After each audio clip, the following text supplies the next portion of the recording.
بسم رب الشهداء و صدیقین.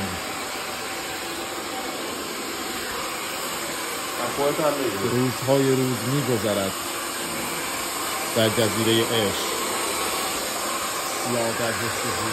چی مثبته؟ باهات کاری ندارم چون قیافت نازه. جان.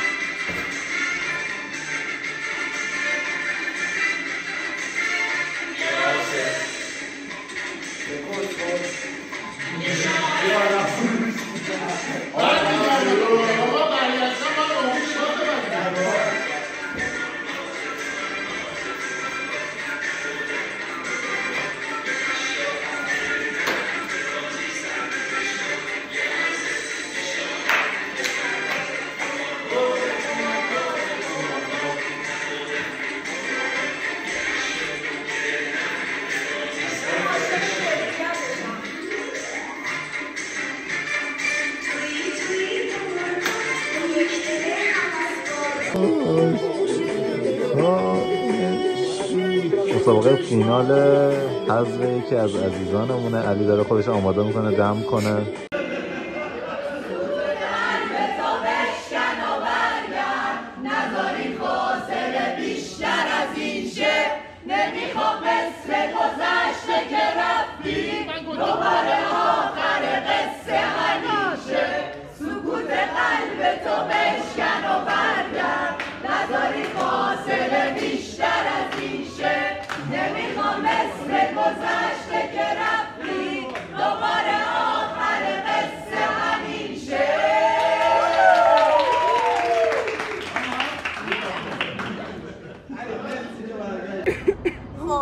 فینال آخره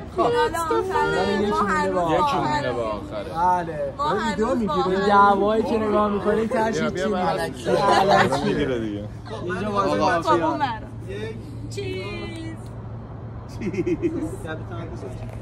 سوز تظاهر میکنی عاشقمی این بازی هر روزه نترس آدم دم رفتن همش دلشوره میگیره رحمت لسن الله رحمت لسن